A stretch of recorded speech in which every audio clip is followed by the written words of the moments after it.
Greetings. It's wonderful to have all of you with us, and we are grateful to have Rita Berglund with us. And she's going to be walking us through ways to talk about boundaries and trust and fear during times of COVID, building resiliency, and how to deal with new normal engagements around safety measures, as well as following those safety measures. So we are grateful to have the wisdom and just gentle wisdom and strength that Rita brings to these conversations. And so Rita, we are grateful to have you.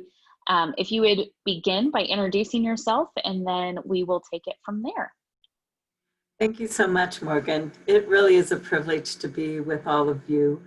I reach out with open heart to all my Calvary family and friends. I know it's been a long time since I've been with some of you, and some of you are new to me. So it is a real privilege to be with you. I am a psychotherapist in private practice down in Centennial off I-25 and Arapahoe Road, so not far from Calvary. During this COVID crisis, of course, I've been seeing clients through digital formats such as this, and recently have also, under new physical distancing rules, have started to see a few clients in my office as well.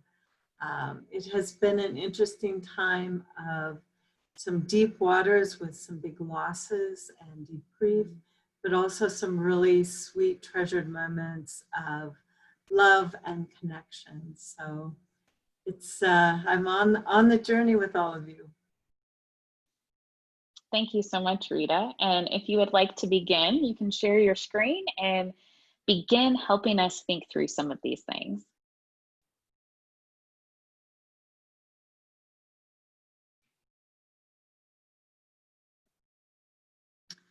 So one of the things Morgan asked me to talk about was boundaries and how we're navigating boundaries through this time, especially when we're getting so many mixed messages from the media. We're getting mixed messages sometimes from our families and our partners. So it's a new world, and we are developing skills as we go. One of the things that, and now my screen isn't letting, oh, there we go. One of the things that came to me during our work with our son and our own children was to realize that good boundaries are about good contact. If we're practicing good boundaries, we experience good contact. So I love this image. This is actually my father-in-law, Howard, who was 94, I think, when this photo was taken, and my grandson, Quinn, who was 6 months. And if you imagine, there's a bubble around each of them. And those bubbles, as they meet, they create what we call the contact boundary. So there are two people here having their own complete experiences, and at the same time being completely present to each other. So I know I have good boundaries when someone can fully show up to me with all of who they are, and I can show up fully to them with all of who I am. Sometimes we lose that contact boundary, and we suddenly feel like others are merging with us, or we're merging with others, and everything starts to feel too close. We start to feel like there's these assumptions that start to come up about what the other person's feeling or might be experiencing. And often in those situations, we tend to de-self ourselves. It's like, since you're sad, I can't share that I'm happy. Or if I'm happy, you can't share that you're sad. And part of the work we do with boundaries is how to share differences in such a way that we can, again, not lose ourselves and feel like we're just an appendage on some exotic experience here, as you see in the photo. Of course, the opposite of that is sometimes our boundaries evolve into walls. And people sometimes confuse walls with boundaries. No is important. It's important for me to be able to say no, but sometimes what I'm saying no to is contact, in which case I'm putting up a wall. And sometimes walls are appropriate. And sometimes walls can also cause us to feel abandoned. So rather than engulfed or emerged with other people, I can feel too separated and too apart. And of course, we experience this in our families, particularly when there's conflict. And a lot of us grow up with the great Disney love stories, Hollywood, that if you loved me, you would just know what I need. And of course, this gets us into great trouble. And most of you can probably have your own stories about this. When we are born, of course, and Morgan, many of us are very happy about little Julian joining their family. When they're babies, of course, they don't have language. They can't tell us what we need. So we have to use the best of our intuition and our attunement skills to figure it out. And sometimes we just need to experiment until we get the response of them being comforted. Often, because that was our initial love experience, we expect that even as adults from the people who we consider our love partners in the world, our spouses, our children. And when that doesn't work so well, we run into major problems. So sometimes when this communication is breaking down, we begin to tell ourselves stories about the other person's behavior that are not based in the reality of that other person. And we get stuck in our own inner stories. I don't know if you can see it in this illustration, but the gentleman in the image is saying, she thinks I'm incompetent. And the woman is saying, he just wants to get his way. And of course, we have no idea what either of them are referring to or what has caused them to get stuck in the conflict. So sometimes it's good to step away and examine, what is the story I am telling myself about the people in my life, the friends who I don't think are showing up, the family who I don't think are showing up, those who are being too demanding, and to examine, are these stories a part of past hurts? And how do I then check these stories out with the other person? Can I imagine creating a new story with my loved ones?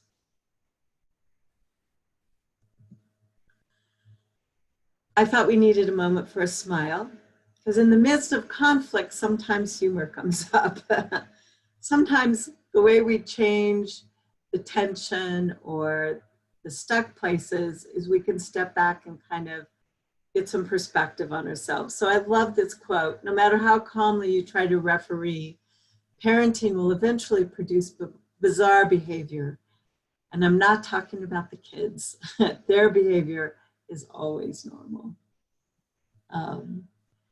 And again, we all have moments when our fears and our unmet needs can either bring laughter or can create great pain.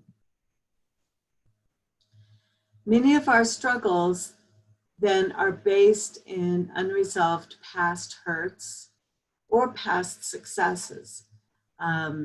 So again, thinking, what is it I really need to feel that I'm emotionally safe? How do I feel skillful? What are the resources I use to be connected? How do I experience contact with others? Whether that's with touch or today with no touch. I'm going to back up. Any questions at this point, Morgan? Or clarifications? Sure. I think one of the things that I often hear is, how do I practice communicating through unhealthy or difficult boundaries? How do we begin practicing those conversations? Because if there already is a strain in that boundary or a difficulty, it can feel like I'd rather just coast through than try to engage differently, because what if I just make it worse?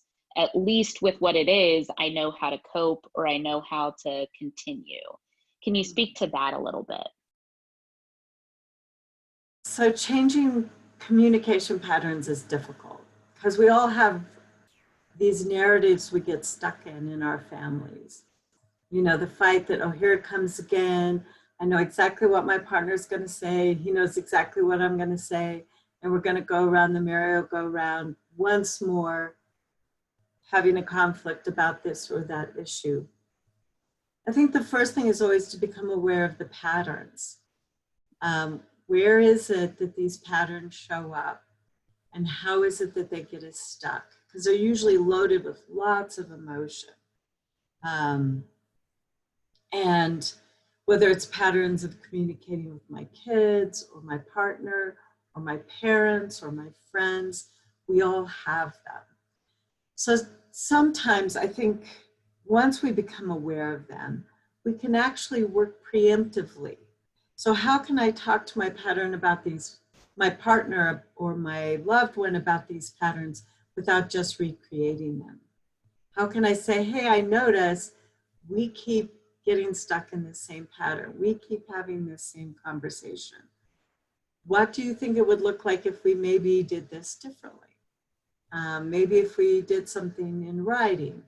Maybe if we got a friend to sort of coach us through it, or someone who's in a professional position.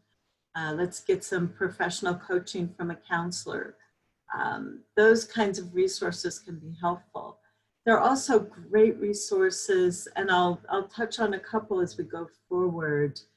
And now is, I think, a great time to look them up, where because we're stuck at home together, we can read books together on marriage, we can read books together on parenting, or listen to audios or watch videos. There's some amazing resources out there. My little caveat, however, is everybody should watch it all together at the same time. Like if you're reading a parenting or let's say reading a book on marriage, you should read it out loud with your partner or listen to it out loud with your partner. Otherwise, information can become a weapon, right? You should read this book, and if you did, you would stop doing that. You know, this book becomes some outside expert that I can use to triangulate against you as the bad, unskillful person in the relationship.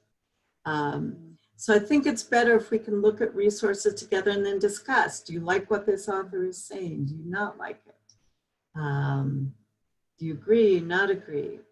With parenting stuff, I actually even encourage including the kids if they're old enough. Love and Logic has some good resources. The Whole Brain Child, there's some really cool stuff out there. But I love when a family will like listen to a parenting talk together and then discuss it.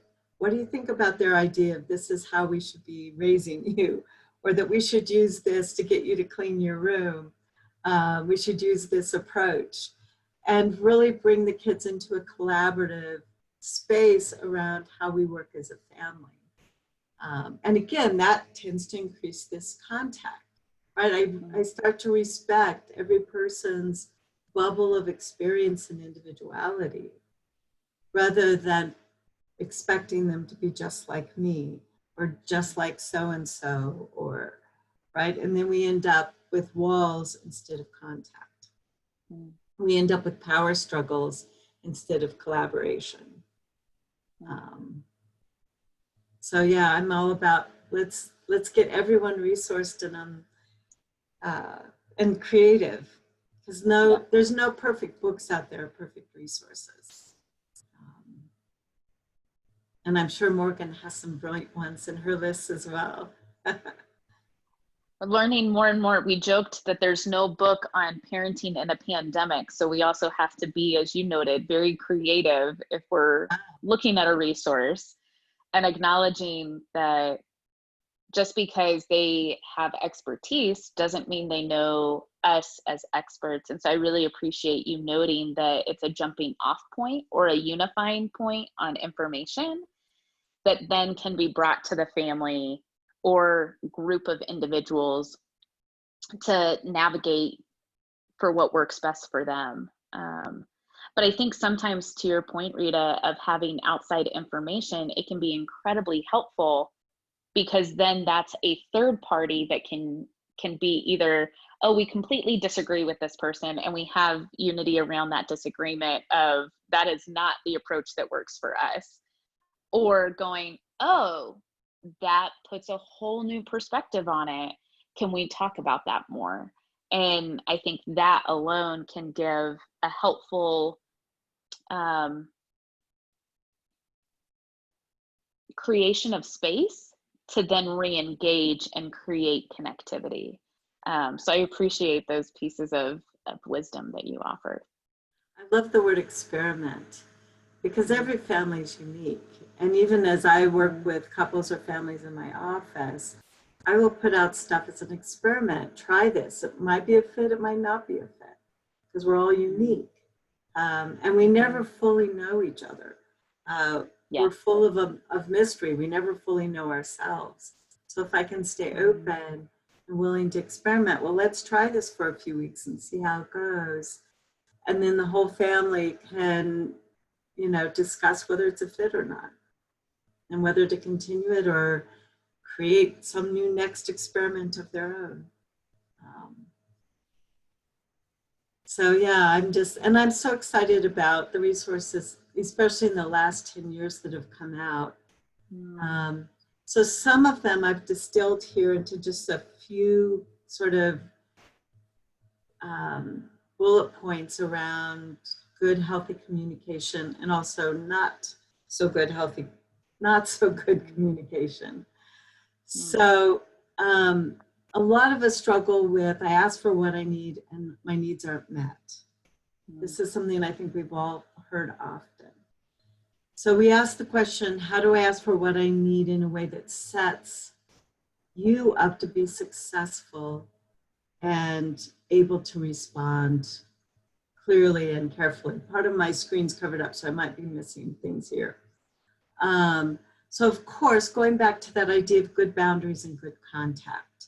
If something's really important to me, I want to make contact first before I communicate it. I want to make sure I see your eyes.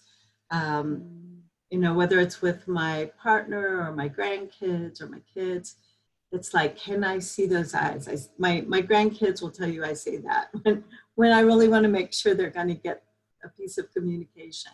Can I see your eyes, babe? So I make contact first, so they know that what I'm going to say is important. It shows that I believe that what I'm saying is worthy of being heard. Communication always begins with the person who is speaking. We often can attack others for not listening.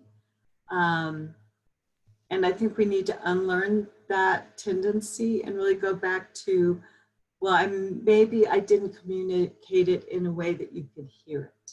So how do I come back and reevaluate how I'm communicating in the first place? How can I set you up to be successful in listening? Because we can certainly set others up to be successful in not listening. Whether I'm yelling at them as they go out the door, or trying to talk to them while they're watching TV or they're on their ever-present device. That's a sure way to sabotage any success. So I always want to make sure I have contact first. I have something that's really important to me that I want you to hear. Is this good time for you to hear it? And we can check that out in the moment. The next thing we tend to do is we tend to get really general really quick. So I might say something like, I want you to clean your room. I'm so sick and tired of what a disaster your room is. Right? And now you're starting to feel, not only am I angry and I have this expectation, and you're going, okay, I'll clean my room or whatever. But then you're back to your game and the room doesn't get cleaned. So as an example, if we break that down to be more specific, I might say, as a part of this family, I need you to spend some time cleaning your room. When would be a good time for you to do that? And we might make an appointment. Would you like me in the room when you clean it, or would you like me outside the room when you clean it? We might negotiate that. We might negotiate a time period. Like a lot of kids get overwhelmed when they hear, would you clean your room? And they can freeze up. They feel flooded, they feel overwhelmed. But if we sort of tier things so we set them up to be successful, like with young children, we often start with like the number of things. Like with my grandkids, it was like, you need to pick, they're at age 4, you need to pick up 4 things. At age 7, you need to make your bed and pick up 7 things, you know, or you need to find 8 pieces of dirty laundry, whatever it is. We can make it fun. And we also tend to make it shorter for younger kids, and they can build up to longer time periods. So a lot of times when my kids were little, we would put on a song and everyone would run and see how much we could clean up until the song ended. Or we would do a 10-minute tidy. We'd set the timer and just do it for 10 minutes. We have found that this can actually work really well for couples and adults as well. It's like, if I tell my partner, oh, I really want to snuggle, I really need to talk to you tonight, and my partner is exhausted and overwhelmed, and they're thinking inside of themselves, oh no, this is going to be a 4-hour drama, I probably won't get a real warm reception. But if I go, hey, I really need to share some things with you tonight, and I need about 20 minutes and some snuggle while I share it, what time would that work for you? Chances are more likely, again, that my partner will meet that need. Or maybe I need distance. Hey, I have a favorite show I want to watch tonight, but I don't want you to feel abandoned. So is it okay if I disappear between 7 and 8, and then I'll check back in with you at 8 o'clock? When we get specific like this and use time frames, we're much more likely to set the other person up to be successful. The other thing that's happening is I'm not making it personal, right? The reason I want to watch my favorite show isn't because I'm avoiding you. Or the reason I want to have 20 minutes of snuggle and or discussion isn't because I think that I'm not getting enough attention from you, right? We can start to let go of those inner stories and stuck places just by getting much more direct about what our needs are. And again, this is all an experiment. Sometimes I ask my partner for 20 minutes of focused us time, and then when it's over in 20 minutes, I'm going, you know, that really wasn't a fit. You know, so I think tomorrow night, maybe I'll ask for a 20-minute walk, or, you know, 20 minutes of arm wrestling or a pillow fight. We can get creative then. So rather than it being all win or all lose, every experience becomes a piece of data, and we can get better at figuring out what we need and how I can set the other person up to be successful in meeting those needs. One of the things, I've been negotiating some Zoom relationships for some folks, and we've learned to set a timer, because sometimes in families in particular, someone will dominate the entire Zoom conversation. So we start setting up a timer for each person to share, or something similar. So getting creative. Another thing that's happened, of course, is we're all getting bored of our own stories as well as everybody else's stories. It's like, oh, we've heard that one. So there are some great resources, back to resources, Morgan, of these conversation starting questions. Every youth leader loves these that I know of. We put them under everybody's plates at Thanksgiving. Just really creative questions to find new ways of interacting with each other. There's table talk cards. If you go to Amazon or Google and Google conversation starting cards, you'll come up with a variety of choices. And some of them are really focused too, about from sports to humor. So that's a great resource as well. So experimenting, using the data, having positive follow through. How did that work for you? How did that work for me? Do we want to try that again? How would we do it differently next time? Because in family, especially as well as friends, we want to have do-overs, because I guarantee you some things won't go well. The other thing, this is a piece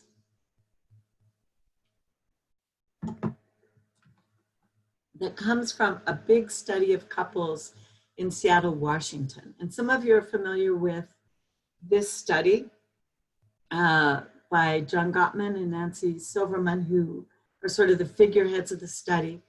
They've been studying relationships now, and particularly in marriages, for over 20 years, and the data they've collected is phenomenal.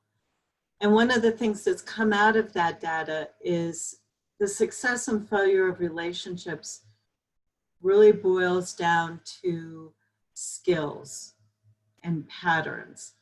And what are the skills that help marriages and relationships to thrive? What are the skills that destroy relationships and marriages? And one of the most poignant things that came out of that analysis is what they call the 4 horsemen of the relational apocalypse.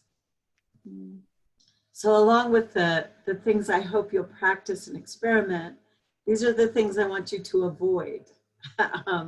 Number 1, of course, is criticism. Verbally attacking other people's personality or character. And we all hate being criticized. It's always cutting. It's rarely ever helpful. I'm one of those people who I don't think there's such a thing as constructive criticism. I think there's helpful feedback, and I love helpful feedback. I don't like criticism because it always feels very personal and demeaning in some way. So the second one, contempt, this is one of the most strong predictors of divorce.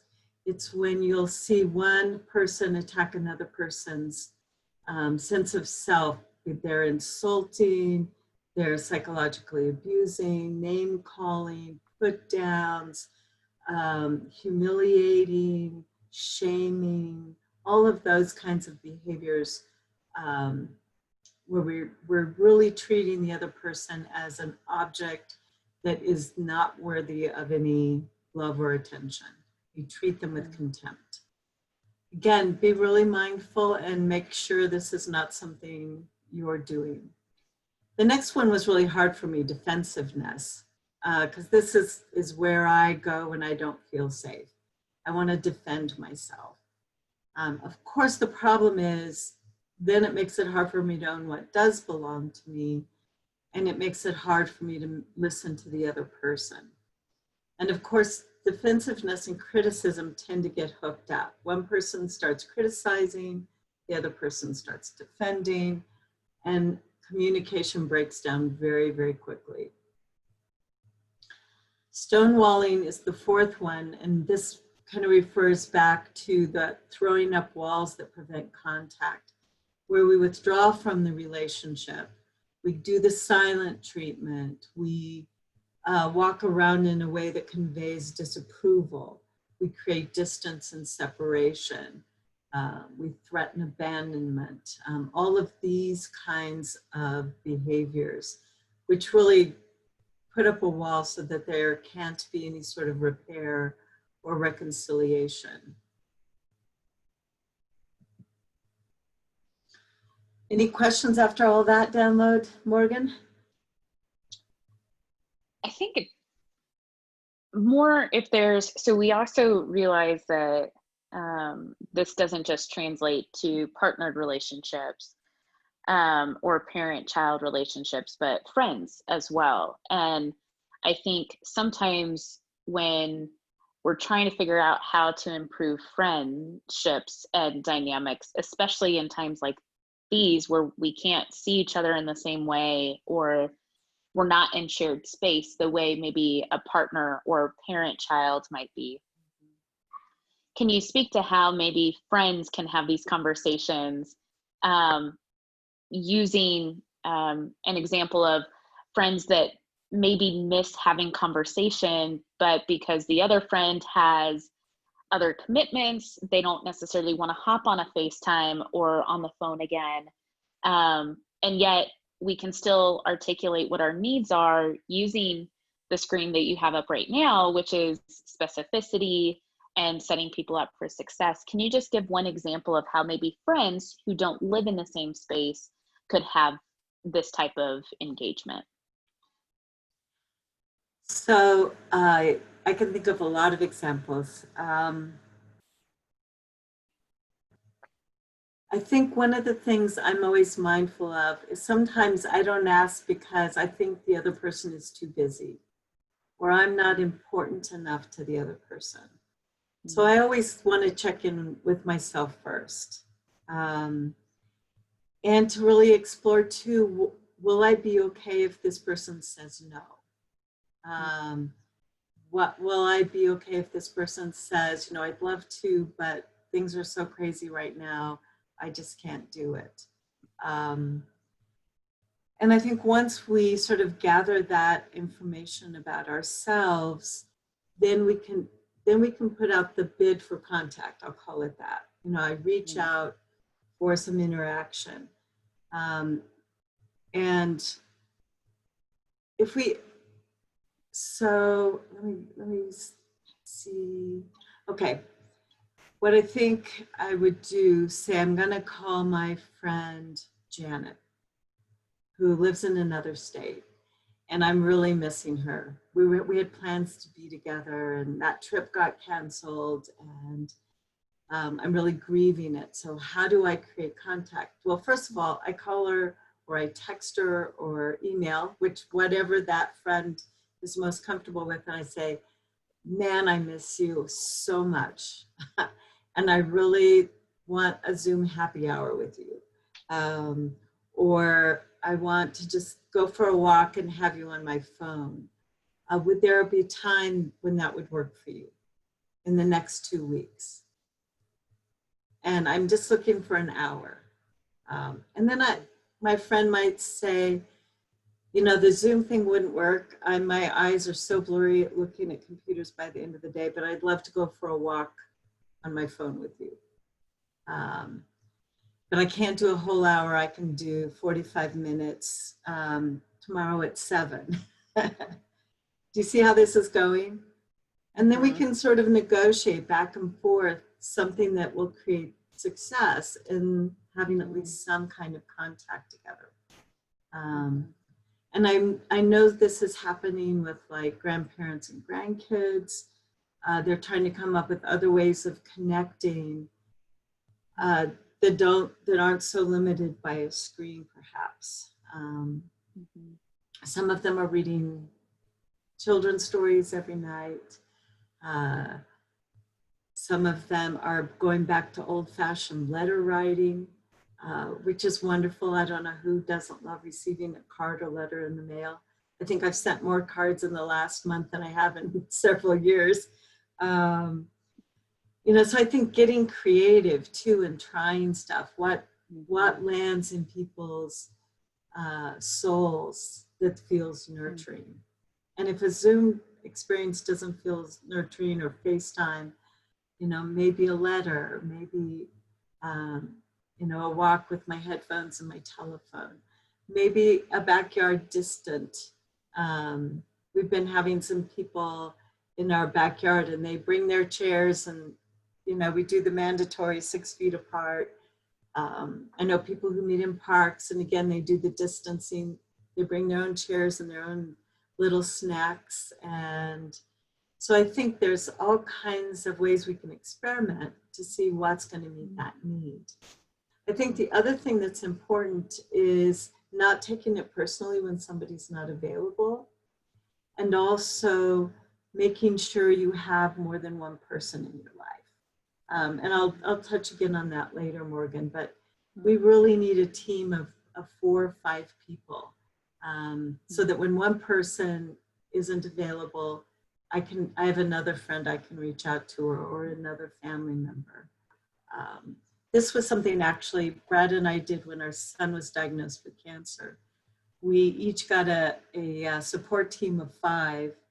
And even our little daughter, Brianna, at age 4, had a list of phone numbers in her pocket in case mom and dad weren't really available to talk to. She had somebody she could call. So it's something I've advocated with my clients as well, that you really need to have this intentional support system so that when one person isn't available, I don't need to take it personally because, oh, I can call this person. And usually, you know, and my little circle team still exists from when my son was diagnosed, which is amazing. There's a group of 7 of us that have met together over 20 years now.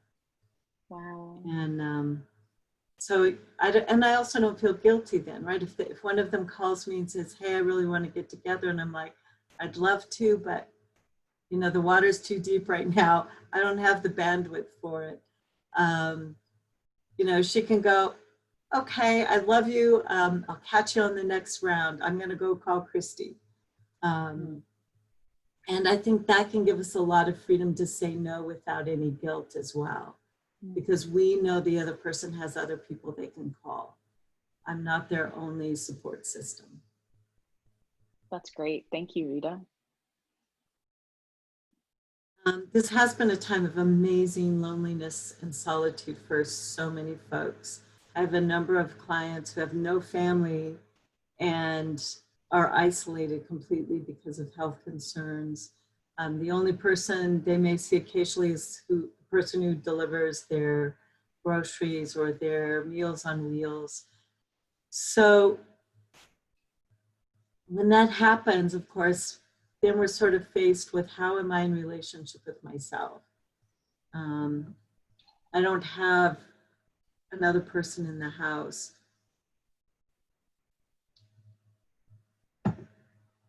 I don't have anyone to talk to about my day.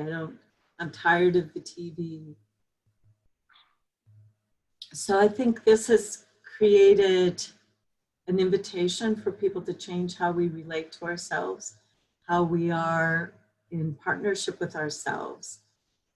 One of my favorite poets and authors is David White, who wrote a book, The 3 Marriages. And one of the things that shocked me about that book is the 3rd section of the book. The first 2 marriages he talks about are our marriage to work, whatever that looks like, whatever we do for a living, our marriage to another partner, and what that looks like. The 3rd one is our marriage to ourself. And I kind of went, what? And he's like, yeah, how are you a good wife to yourself? How are you a good husband to yourself? And he said, this is the hardest marriage, is looking at how it is I treat myself. Do I treat myself like a loving partner? Do I treat myself like a loving friend? Or do I treat myself like someone who is angry and shaming and using all of those negative relationship things, self-critical? Do I, you know, throw all this criticism on myself? Do I cover myself with shame and guilt? Do I constantly feel unwanted, rejected, unworthy? We can end up creating this whole cesspool of negativity in how we are or are not relating to ourselves. So I think looking at that as a place of transformation. There are people who are amazing at solitude. They can spend great deals of time in solitude and come out super healthy. They could go into, you know, what is it in prison they call the punishment where you're put in isolation. Solitary confinement. Solitary confinement, yes. And come out mentally ill, or they can come out quite healthy. And a lot of the studies look at how they are in relationship with themselves. There's some great stories around Nelson Mandela's time in prison and how he nurtured that healthy relationship with himself. so that when he came out of prison, he was healthy and grounded and could go on to lead South Africa. Part of that too is cultivating a sense of belonging and realizing even though I may be alone, I'm still in solidarity with an entire planet. When I feel alone, when I feel isolated, at some level, it's an illusion because everything vibrates together on the planet. You know, I'm still surrounded by the divine, inside and outside. So there are some wonderful meditations that can help a person get back in touch with belonging and solidarity, even when I can't be physically present to others or they can't be physically present to me. We've been doing some things therapeutically with things like weighted blankets or, you know, kind of cuddling ourselves. So we get at least some physical sensations that way of being held. Massages are a great resource, and many places have started under really restricted ways of being safe can give you a really great massage. Moving the body, walking, all of those things can help us in relating to ourselves, nurturing ourselves with food, being mindful around how we're eating, being mindful of what I'm filling my brain with in terms of books or the media. And all of those things are like, I'm doing what a good friend would do for me. A good friend would say, don't watch that TV program, watch this one. Because this one is going to help you to be more grounded in reality, or will make you smile or laugh. I know some people have completely sworn off watching the news because it seems to be, again, stuck in a narrative and a story that is not very helpful all the time. So how do we look at connecting in that way? Some people have chosen to foster animals. Some who may listen to this may know Carl Schneider. He was a young man who grew up at Calvary. He decided during quarantine to become a foster parent to a dog. And of course, after 2 months, the dog is now becoming permanently Carl's. But animals are also a great source of companionship during a time like this. And again, you can be a foster caregiver and not necessarily be committed to keeping a pet forever. And I think all of these things also speak to how we have this inborn need to love others. You know, loneliness is an indication that I have love to give that I'm not giving somewhere. So if I'm lonely, I often ask myself that question. Who out there could I give some love to? And there are ways of connecting up with other people, even strangers, whether it's in a book club or a Bible study or a prayer meeting, taking the risk of figuring out the technology, taking the risk of meeting new people, even in quarantine. I know people have met neighbors because now they're playing music across the back fence or across their balconies. So even under quarantine, we can meet new people, and as well as become a better friend to ourselves, we can extend that friendship to others. Does some of that fit, Morgan? Oh, absolutely. I really appreciated the comment that loneliness is an aspect of us having love to give that we can't give. And I think that's definitely part of, especially not just the Calvary community, but collectively, whether it's family, friends, folks we may have visited if we live in a neighborhood or residential assisted living center where we'd go and visit somebody just to ensure that they knew they were seen and heard and thought of. And when we can't do that, that loneliness can manifest. And that's very helpful because it also gives us, as you were saying earlier, whether it's a card or different creative ways of making that contact, right? That loneliness can be a avenue for figuring out who am I missing being able to love and express love to, or and then the marriage to self, I think, is also really helpful language. I'm somebody who sees things visually. And so when I think of, like, am I a spouse to myself and am I a good one? Like, that brings up a whole nother set of questions and, and thoughts.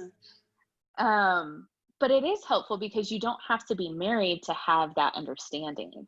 And while that language is a partnered language, it's really like, how do we also understand ourselves as created in the divine, and how do we honor that, and how do we navigate just the feelings that we might be having? Because sometimes, just as we were talking earlier about miscommunication with family, friends, partner, sometimes we don't like the feelings we're having, and so then we have internal dialogue around how we're feeling or experiencing, and that can produce guilt and shame.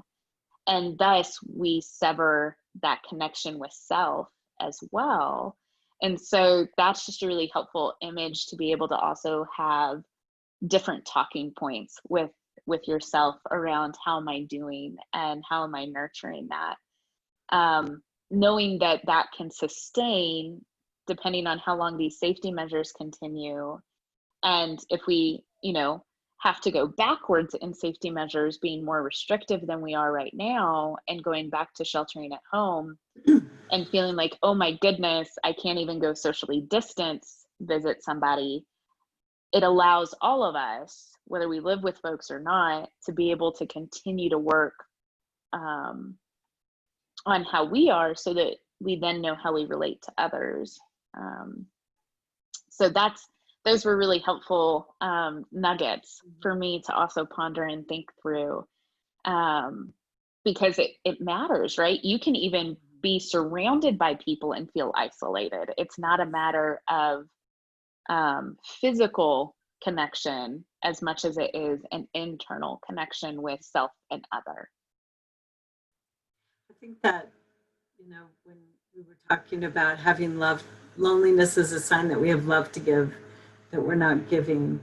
One of my favorite stories during this time of COVID, someone passed away and gave their church a very significant endowment. And the church decided to actually divide it among all the members of the congregation to give away. Oh, wow. And to anonymously find somebody to give a portion of this endowment to. Find out somebody who'd lost a job, or somebody who was in need, or somebody who was lonely. And the stories that have come back have been amazing. And I think some other people sort of caught the movement of that and have become like secret Santas.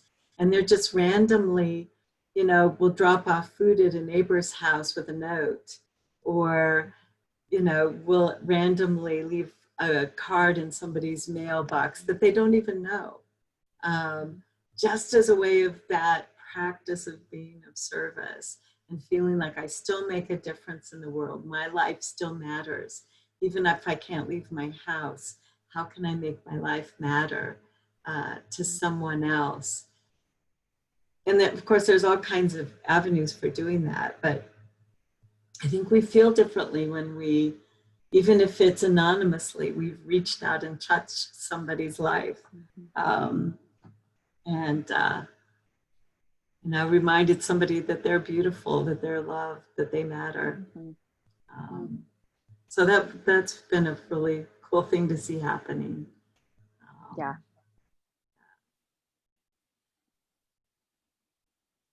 Of course, part of this journey of giving and receiving is really being mindful of our expectations, because our expectations and reality sometimes are very, very far apart. And when that happens, we create suffering, the distance between my expectations and my reality. So I also have to be aware when I'm being upset or angry or disappointed because others aren't meeting my expectations. And then, of course, I go to those negative communication patterns, like being critical or judgmental. So the invitation is always to how can I let go of my expectations or create expectations that are more reasonable and really ground myself in reality, both my own reality and the reality of the other person. Like when I'm requesting something about my needs, am I being realistic? Of course, when we create suffering and we start stewing in it, we often end up transmitting it to others. So that's why it's a good practice, first of all, to become aware of our pain and then see how we might transform it. And this is sort of the fundamental of all spiritual practice. How do I heal and transform my pain and suffering so that I don't transmit it to others? When I do that and I stand in mindfulness, and some of you are familiar with this term, mindfulness, awareness, is to have a balanced acceptance of my present experience, right? Letting go of my expectations, being really present in the moment. And it's not more complicated than that. Then I can open to receiving the present moment, pleasant or unpleasant, just as it is, without clinging or rejecting. And of course, the present moment isn't always pleasant. So learning to sit in the unpleasant moments invites us to practice compassion. And it took me a long time to realize that compassion and empathy are two different things. We can be empathetic with someone without being compassionate. Empathy implies that I kind of feel what you feel. I get what you're going through in some way. But often when we have empathy, we also want to fix it, right? It's unpleasant. Oh, you're sad. I don't want you to be sad. I want to fix you. I want to make it better. I want to comfort you. And in many situations, that denies the other person's experience or minimizes it. Or it's like, okay, now I have to change how I'm feeling because it's not going to work in this relating. So compassion allows us, by being completely present to what is and honoring another person's experience, honoring my experience, being fully present. We surrender control of the outcome in order to be fully present. And when we do that with great love, we have compassion. I learned so much about compassion when our son was dying. And this is a photo of us around Brandon's bed at the hospice. Our daughter, Brianna, her partner, Sean, and my husband, Brad. He was in a coma for 20 days before he died. And it was such an amazing outpouring of compassion because, of course, nobody could come and make anything better. Nobody could come and fix this. Nobody could come and change what was happening. But they could come and sit with us, which wasn't always very pleasant. You know, it wasn't a place to come and feel good, even though there was laughter at times around his bed, you know, as we recalled stories. But it was just really this phenomenal experience where people showed up without any expectation, just to be present to what was really happening in the room.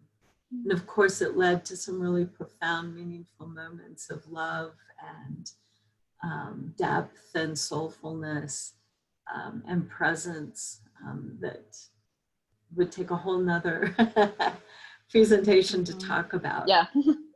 But I think in this time when any kind of contact is so precious, being able to show up and just hear where somebody is, even though I can't fix it, I can't make it better, I can't get the quarantine to end. How can I just show up and be with you in the fact that this all really hurts right now? This is all really difficult. This is all exhausting and lonely. And can I just let that be shared with me? And can I share mine? and accept that this is something we can't fix right now, but we can just be together in it. And I think that kind of practice is becoming very important in a time like this. And I think it's part of what was so evident, like in the balconies of Italy, you know, with people sharing music. It's like we can't make this better, but we can show up to each other. Or when we were howling in our backyard, our neighborhood did pretty well for a while, howling at 8 o'clock. And again, it was like, we were just being present to each other. We can't fix this, we can't make it better. But we want to know everyone that we're here, we're together in this. Yeah. This last little piece is about practice. Of course, being married to a musician, as well as a pastor, I learned very early on, he said, practice doesn't make perfect. Practice makes permanent.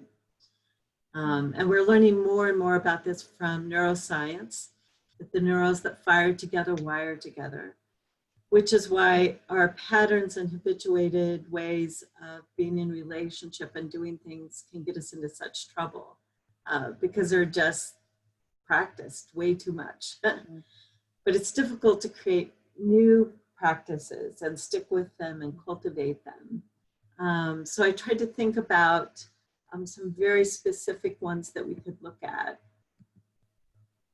The first one is to cultivate beginner's mind, because this, of course, has thrown us off the deep end of having to learn new technology, figure out all this Zoom stuff and Facebook and stuff I didn't know my phone was supposed to be able to do, and how to do homeschooling with online school, how to do food delivery.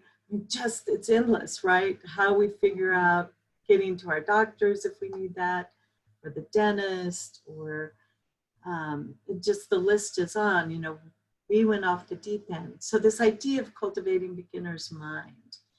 So I'm encouraging some of my clients to actually keep some little slips of paper around and have some jars to write some things, or, you know, containers they can put little strips of paper in. And the first one is about what it is we're learning. What have I learned during this time of quarantine? And some of my clients have been quite surprised at how full this jar is getting. And I mean, some of them are doing stuff like learning new languages, and some of them are learning gardening. Some of them are learning to have an entirely new relationship with family members. So this thing of staying open, I can learn something new. We've heard about the plasticity of the brain, that we can learn new things, we can keep growing, and we can be transformed in this crucible of experience. I imagine there's a few things on your list, Morgan, already. Oh, for sure, for sure. As well as just, I mean, we have a 5-month-old. On Monday, he'll be 5 months. And so between that and working from home and doing digital pastoring, nothing is familiar. Like, there's not an anchor of familiarity. And while part of that for us is having a 5-month-old, everybody, I think, feels that in their own context. And so being able to really have to recheck in. I was thinking to one of your pieces earlier, Rita, where expressing your needs. Well, as a new mom with a wonderful partner, I was like, okay, this is what I need from you. And then the next week I'd be like, that's not working anymore because he's changed, our kid's changed, right? Like, developmentally, he's already at a different place. And so what it's taught us is that we have to check in, not just weekly, but sometimes daily. Like, hey, is this plan still good for today? If not, do we need to adjust?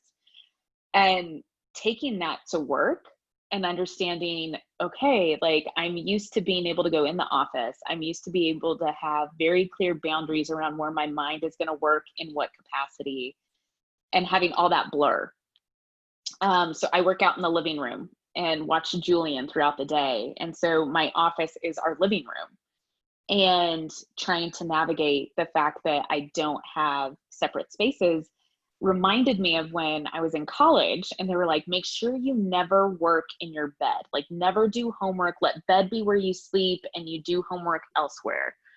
And I was just thinking, as schools are potentially being delayed, or some families are choosing to do the hybrid where they're at home and on site, and some just going straight to online learning, or maybe homeschooling for the first time, figuring out how to even make your space new and adjusting is also really significant, because again, boundaries look so different if we're all now home working and educating, and how do we create space of decompression? And so it may not just be the technology we're learning, it's the space that once gave us great joy now needs to constantly be shifting.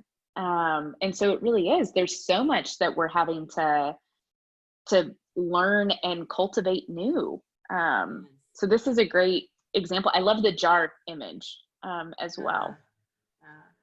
The whole thing about reworking how we work in our spaces, and where family life and personal life and work life are all pushed into each other, and how to get creative about that, I think has become a really important place of learning, because there aren't the normal transition points of like driving in my car or transitioning from one thing to another.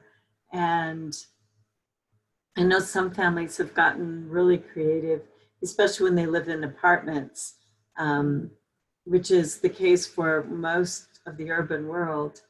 You know, how do they make the most of finding privacy, or doing work, or and I know there's some fun flexibility. I think people have become less rigid about, oh no, there's a child showing up in my Zoom call, and or the cat or the dog, or you know, something else suddenly needs my attention. And I think there's some beautiful grace in all of that, you know, that people have been giving each other as we've tried to navigate an entirely new sea of stuff coming at us. And we've built more forts in the last 5 months to create space. I'm in my fort, you can't come in.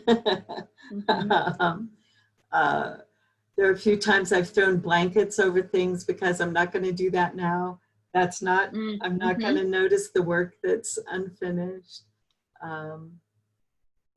You know, just all of those things. And I think it's been brilliant how families are finding ways to give each other grace and experiment to find what's going to work for our family, what's going to work for our kids, what's going to work if I live alone and I'm navigating this.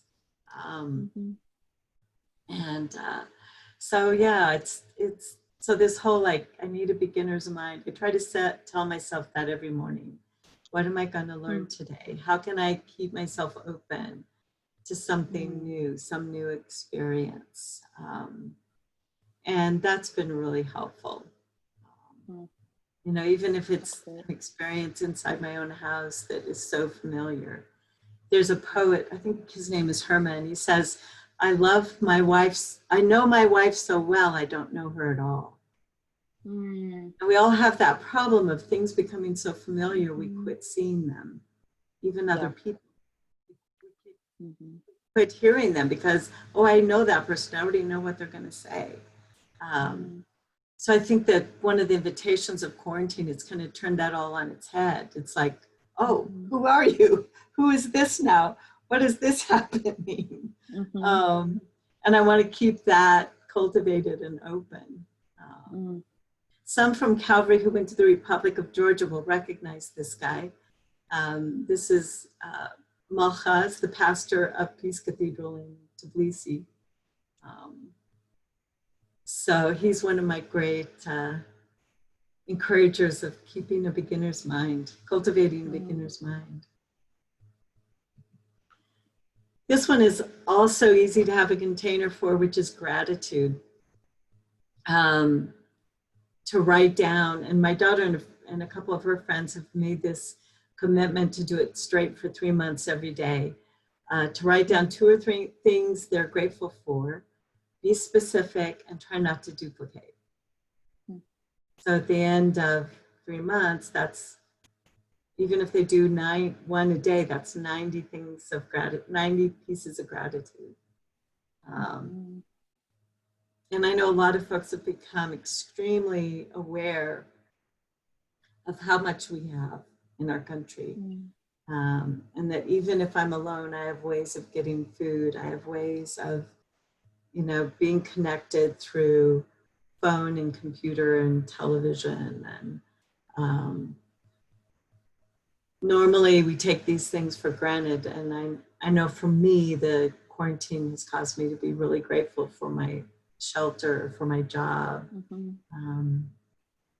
So it's a very obvious but good one to be reminded of.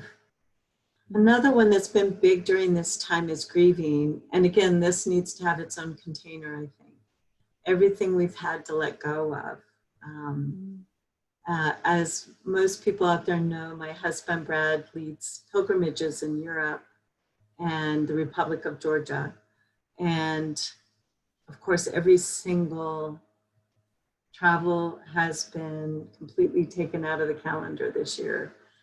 And most of it's in the process of getting scheduled into next year. But it's so sad. I mean, every time I have to delete something out of my calendar, oh, I was supposed to be here today. Oh, I was going to be seeing this friend today. Oh, this was supposed to be happening. Oh, it's this person's birthday. Oh, my friend just died and I can't be with them. My friend's getting married and I can't be there. I mean, we've been inundated also with this awareness of loss, things we've had to let go of, plans we had made. So there again, I think it's helpful to make a list, just in part to be honest with myself. So I'm not pretending that this doesn't hurt, I'm not pushing it down and keeping a happy face on all the time, because the truth is this is real. These things are happening. This is real. Friends who are sick, friends who have passed away. I know Calvary's had several deaths during this time, and not being willing to be with people, right before their death or during their death, not being willing to ritualize in a funeral or internment, or having to do it virtually. Has made this very, very difficult. And I think one of the things I think about, of course, is when we all can really gather back together, whether it's because we've all gotten shots or whatever, what are we going to do to ritualize that? And I think one of the things we're going to need to ritualize is how much we've lost during this time. And, whether it's to read some of these things or have a fire we can throw all our paper into, or whatever it is. And whether it's things that are easy to let go or difficult to let go, there's just been a lot of it.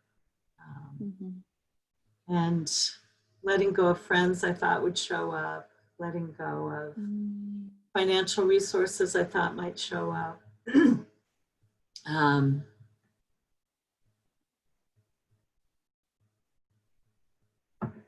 I'm sure you've been a part of some really deep water around this, Morgan. Yeah, both collectively, how do you pastor during these transitions when you can't share space? And thankfully Anne has been able to do a few internments socially distanced in the foot of the cross courtyard. And yet, while that's been meaningful, it's been still much smaller. And so even for the folks who've been grateful to have that, there's still this loss of, but others haven't been able to do the same. My uncle who died back in April, we still haven't had a service for him. And yet there's also the reality, like I looked at Ian the other day and I said, our kids' first holidays are gonna just be us, isn't it? And so I think as well as the known experiences, there's also the fact that we don't know, like you said, when this will end and when we will be able to gather together. And so there's this moment of almost trying to not prepare, because you can't really prepare, but bring it into potential reality of saying, man, we may miss this as well. Like our kids' first Thanksgiving or Christmas, which are big family gatherings for us, may look like the three of us. And that's okay, because we're being safe and we're doing what we need to do. And yet it's definitely talking about expectation and reality. It is not at all how we expected his first year of life to be. And there's so many different caveats to that, right? We had friends get married and their siblings watch their first dance on Zoom. And it's just not what you thought. My best friend from high school got married and we weren't there. And that's just not what we thought. And so being able to name it doesn't mean that we're any less grateful for the ways we are able to engage or connect. And yet, you know, how do we acknowledge saying goodbye, I think is a really meaningful piece, because sometimes we just say, oh, this is really hard, and we acknowledge that we're grieving, but then we don't have something to have a touch point to remember that, oh right, remember setting the fire, or maybe gathering together, or whatever it might be, that we can do ritual now, maybe on our own, and then circle back and do ritual together. Both of which are really meaningful. So I appreciate the acknowledgement of needing ritual around this. Yeah. One of my clients has filled her jar with a lot of goodbye letters. Things she couldn't say goodbye in person. She put it in the form of a letter. And that's helpful, I know, for some people. But again, I think we won't have complete closure until we are fully back together. And I want to be able to show up with all of this and not just the good stuff. And it is interesting to think about this time as something we might look back on with nostalgia. It's like the good old days, right? Remember the good old days of quarantine when we ate every meal every evening together, and you know, when we played this game, or when we got to know this about each other, or when we cleaned out all the closets and overwhelmed the garbage man, you know, whatever it is, you know, I think that's going to be lovely as well. And how do we hold both? You know, both the hell of some of the things we've been through and the heaven of many things we've been through and are going to continue to go through. There's an old Buddhist saying that when you hold hell in one hand and heaven in the other, then you can make a proper pot of tea. I like that. Holding both. And I think it's what stretches our souls. It's what makes us big soul people. I thought it might be helpful because there's a lot of anxiety and depression around this time to just take a few moments and do something mindful. This is a practice I do with many of my clients. Of course, we've come to really appreciate how much our breath and the way we breathe impacts our internal experience of ourselves. And of course, it has great impact on our sense of either being safe and relaxed, or unsafe and aroused towards fight, flee, and freeze. And our body is the oldest part of our intelligence. We have brain cells throughout our body. So when I change how I breathe, I'm giving my body information about being in a safe place. So if I intentionally breathe in certain ways, I can calm my entire nervous system. So if you imagine, if you join me for a moment, and just imagine that you have two wings attached back against your spinal cord between your shoulder blades. You have two long muscles there. And of course, they're magical. They can be any color, any size. And as you inhale, I want you to imagine that you're going to inflate those wings. So as you breathe in, the wings are going to lift and move out and stretch out behind you. You can just visualize them there. And then as you exhale, and we want our exhale to be 30% longer than our inhale. We slowly, slowly exhale, and the wings deflate and come back to neutral. And again, we inhale.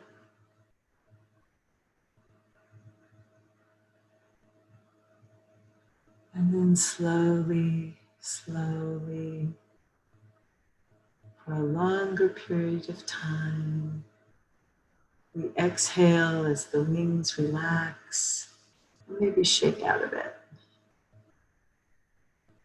Inhale, filling the belly and the back, and then slowly exhale.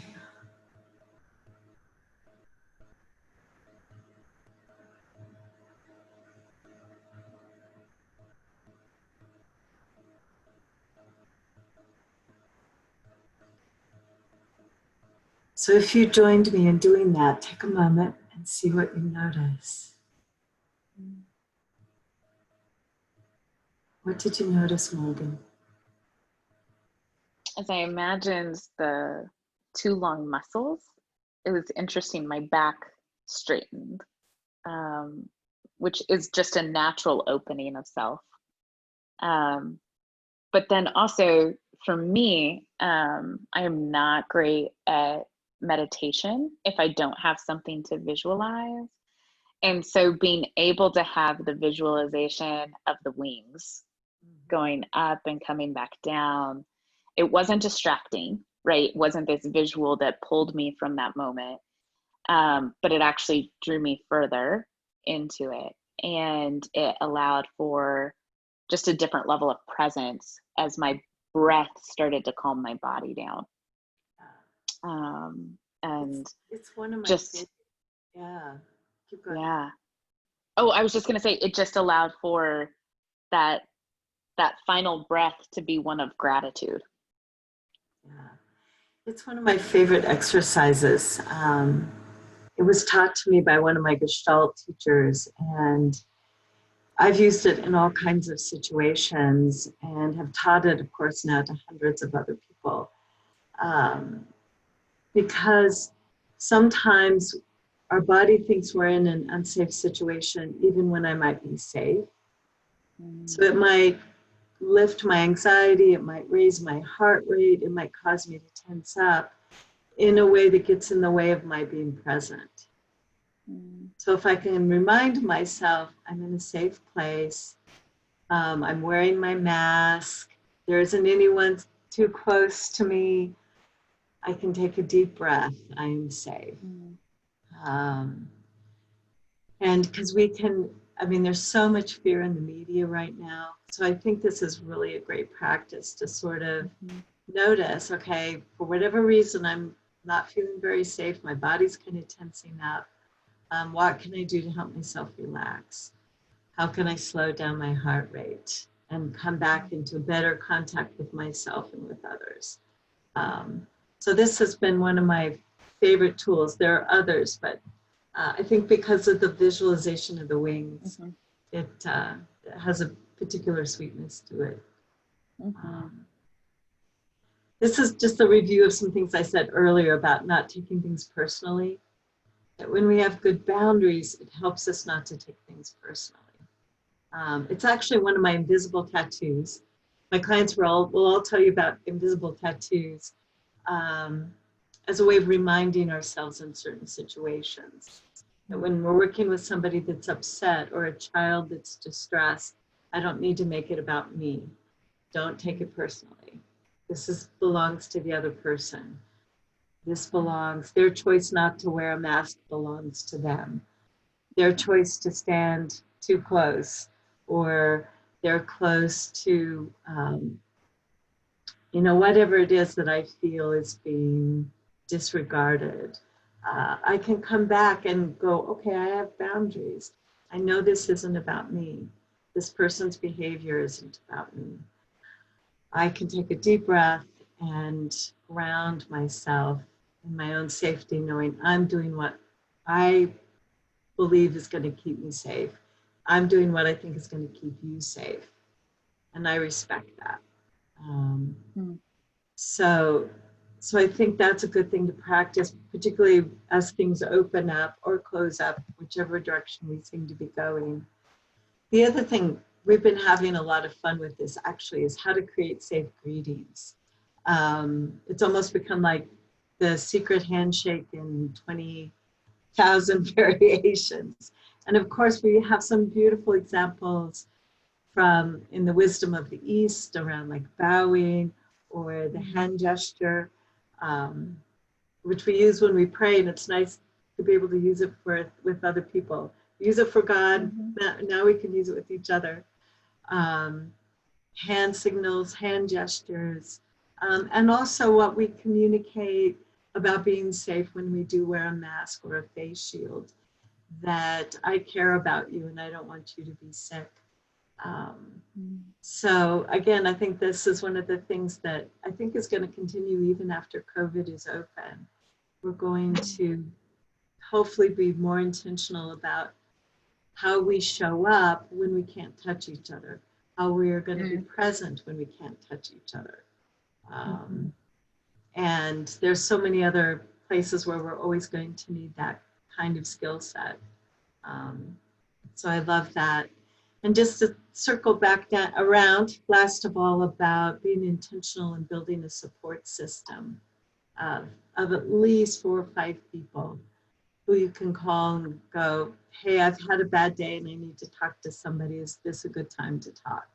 Do you have half an hour? Do you have 10 minutes? Whatever it is you want to ask for. And if they say, no, I'm sorry, this is not a good time, you have another person that I can call. I don't need to take it personally. It's not about me. And I have a big enough team. There's someone else I can call to share my day with. Because sometimes even our immediate family, sometimes the people in the house aren't available to hear us. So we need to be able to reach out and if nothing else fails, reach out by letter and be intentional about knowing who your support system is. I love all the words that have come up around it too. Quarantine is the one you used, Morgan. I hadn't heard it before. We call ours the immunity pod. And I know some immunity pods are, like ours includes our 4-generation family that lived basically together. And a couple of friends who we do physically distant happy hour in the backyard. And other people have created immunity pods with their cul-de-sacs or with a neighbor. I know some people who are single have created an immunity pod with 2 or 3 other people who they trust are also observing safe practices. And it's tough. I mean, we do have to trust each other and take risks. We can't completely control everything other people are doing. So it's a bit of an act of faith, right? To say, I want to experience you in my space, and I'm going to trust that you're doing the best you can to keep me safe. And I'm going to, hopefully you can trust me to do my best in keeping you safe. So we also have learned to be really explicit with our little quarantine or immunity pod about those expectations. You know, we do expect that you will wear a mask anytime you're in public. We expect that you have good hand washing practices. I mean, even though it may sound kind of redundant that we're saying this, it's good to just clarify, because I know some people feel very differently and are not observing those practices. We expect you to use hand sanitizer. We expect you to use the disinfecting wipes that are in our bathroom. Any of those kinds of things. I think if we can just be clear and respect each other's needs, and again, this circles us back around to how can I be intentional and specific about my needs so that I can feel safe with you. It doesn't hurt, you know, and you can even all vote on it as a group. We've kind of, in the beginning with our 4-generation family, we sort of went through some experiments around not touching, bringing the mail in with a rubber glove and not touching it for 24 hours, setting it in the sun, or do we wipe off the groceries when they come in? Do we not? Do we? And of course, some of that has changed as we've learned more from the science around all of that. And so you can revisit it every once in a while.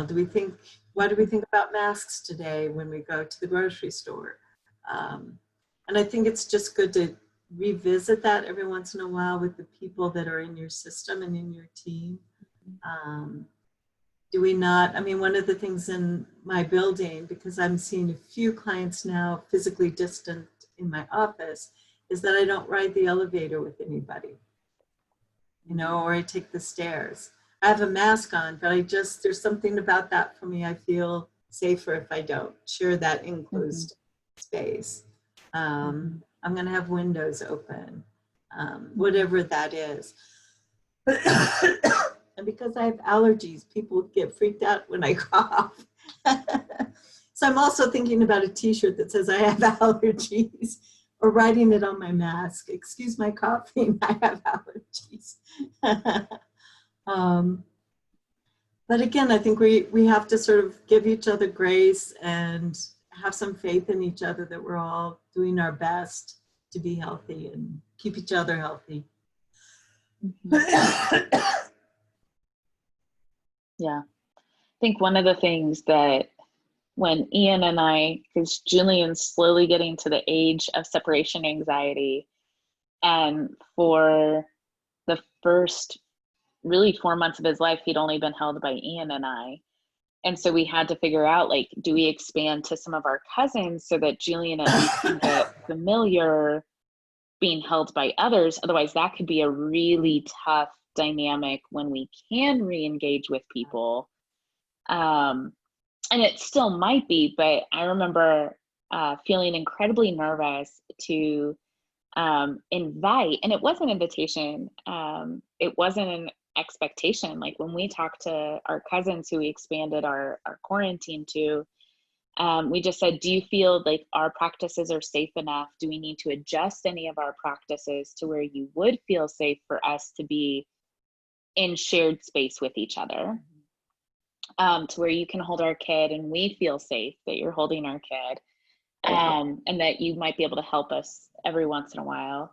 And it was a really helpful practice also in consent, acknowledging that just because we invited somebody in doesn't mean they're consenting to how we practice. And that we get to say, this is, as you were saying, this is what we need to be able to trust you in our shared space. And so when we made the tough decision of allowing my parents to come visit in case there was another spike, and sure enough, the day they got home, there was a spike. So they beat it just in time so that they could see him. We also realized that meant quarantining ourselves for 2 weeks to honor the expectations of our cousins.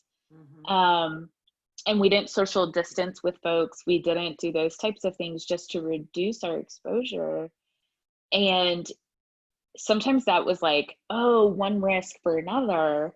And yet that's where we're at, you know, whether it's big risks or little risks, we're figuring out how to honor each other's differences and what does that look like. And as you noted, some folks feel more comfortable than others with their risk level, and simply saying that's your choice and this is where I'm at, and navigating that. And so I think those are the helpful pieces that can come into play when we learn just to continue to check back in with each other. And as you said, don't take it personal, because I think when it comes to safety measures, it can feel incredibly personal.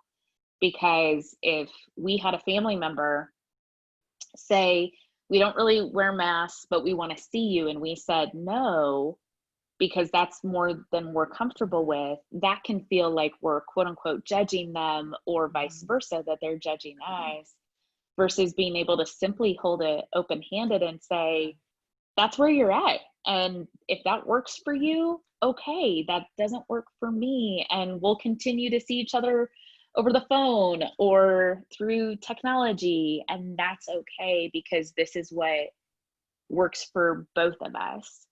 Or I having think the tough conversations. Yeah, I think that mutual respect is so important. And we know this is all temporary. So I often like add, it doesn't work for us to do that now. And Mm-hmm.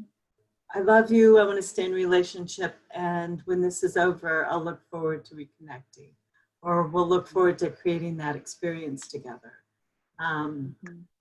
I put up this slide, which is a photo of the bridge that goes from San Diego to Coronado. Our family lived in San Diego for a few years, and this bridge is phenomenal and scary to me. It goes very, very high above the water because it's big enough to allow the naval battleships to go under the bridge. So that gives you an idea of how far above the water it is. And a friend of mine said, imagine having to cross that bridge with no guardrails. And I was like, no, I would not be doing that. Right? But it does have guardrails. It has these little safety measures that, because of that, I have no problem driving to Coronado Island. I love going over to Coronado Island. And it's just that little bit of structure. And it seems kind of surprising, right? It's not a huge structure on either side of the road, but it's just enough that I feel safe getting across. And so I think that thing about all these rules and structures about what we need to feel safe are important, because then it allows us to take the risks that we want to take in being with people and how we want to be with people.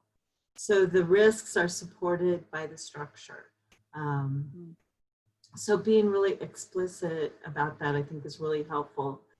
As you said, with family, that's something we're going to be negotiating, I think, for a while, and revisiting, as things change in the world. We've kind of had a big family row going with Europe, because Europe has, of course, said you're not welcome to come visit Europe. All the Americans are now quarantined away from Europe. Because they've done better bringing down their numbers than we have. And they're saying, and we love you and we want you back. So we hope this will be over soon. So those kinds of things, the balance between risk and the need for structures that help us know when and how we want to take those risks.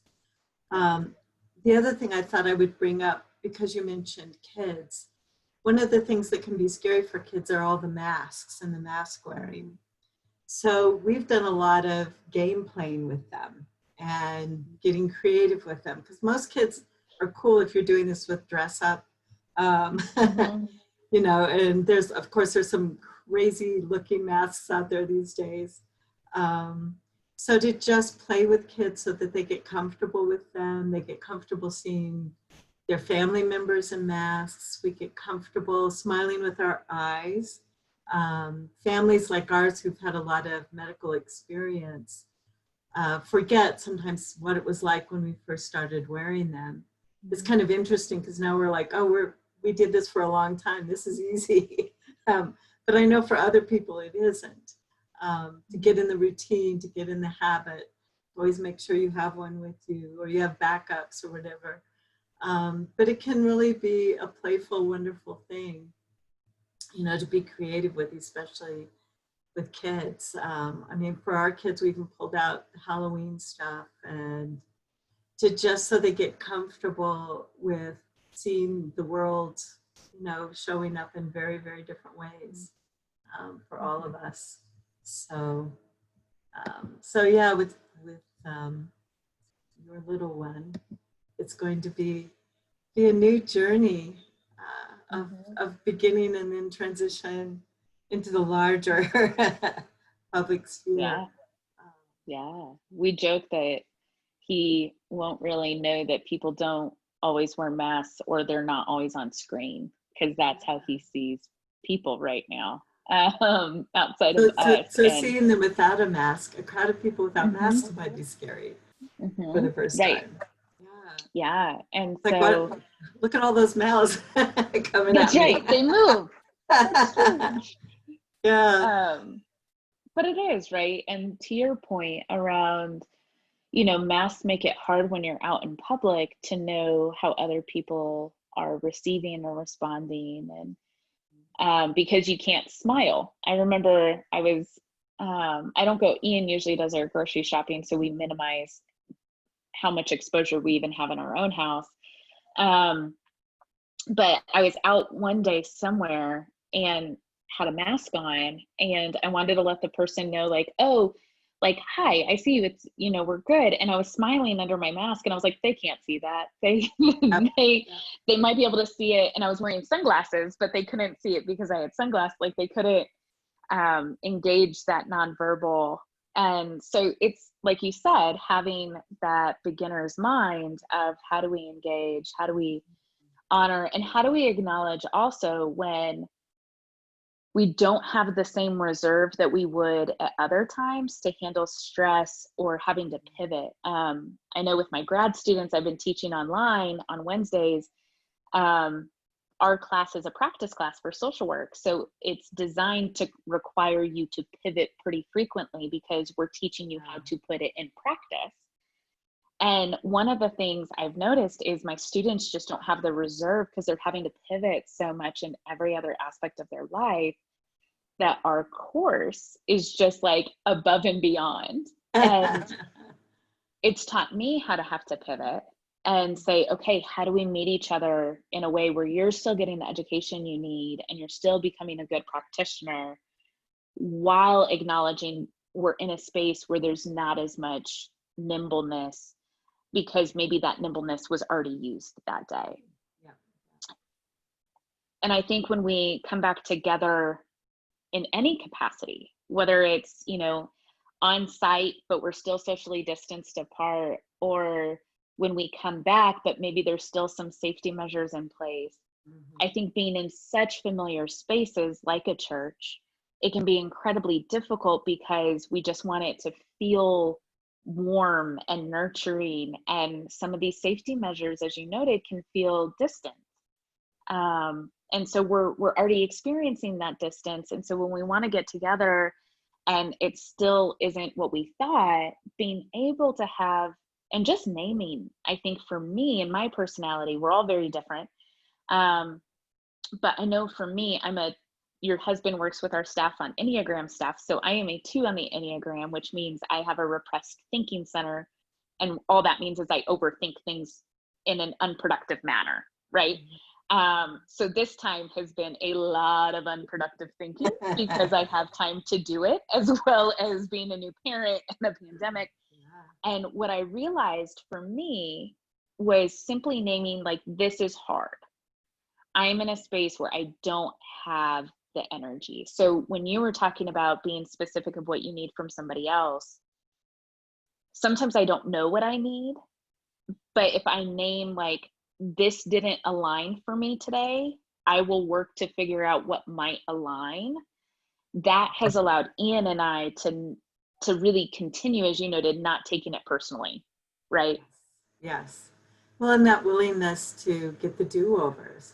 That was a Mm-hmm. great experiment. I think we need to change it in this way. I think we need to try it this way next time. Because that's how we learn. And I mean, the gathering coming up at Calvary in the parking lot, it's going to be this big experiment. And and I'm sure stuff will happen that will be unpleasant, and some other things will be very wonderful and very pleasant. And Yeah. allowing there to be enough grace and space for all that might arise is going to be really awesome and amazing. And then the next experiment will be created based on that. Yeah.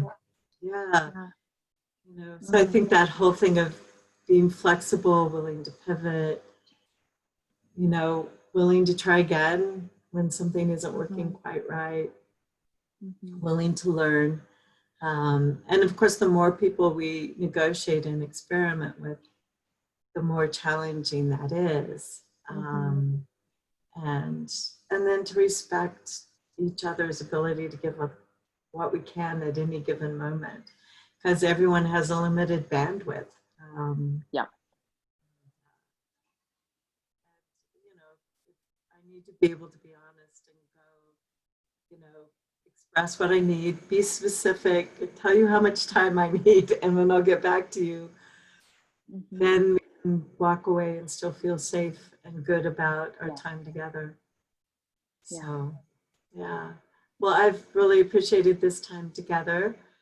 Well, I have as well. And I am just so grateful because sometimes we know we need to be able to explore things in uncertain times, but we don't always have a starting point or a conversation space to engage and say we need to look at this, or to acknowledge, hey, I know I previously said I was okay with it, but I'm no longer okay with it, and I need to be able to know how to do that. And so I just appreciate your illustrations, your resources, and also just your personal examples of figuring out how to hold things in such a way that we can make it through this together, but also maintain connection with self and other during and post COVID safety measures, because it won't last forever. And we want to be as mindful of how do we navigate these relationships so that we can connect again in what iteration of connection it is, knowing that it won't be this difficult in this expression of difficultness, or difficulty rather. I think difficultness is a new word, but difficulty. It still works for me. But being able to acknowledge, like, this may not work right now, but we can hopefully see each other through until it can. Yeah. So I just appreciate your time and just your wisdom, Rita. I actually have a very unrealistic big hope that we will actually be much more skillful in our relationships when this is over, because of our forced time together and our forced exploration of these issues. So it's one of the things I hope is that this time actually transforms for us, and that we really do build a new normal of relating to each other that's more skillful and more meaningful and more contactful.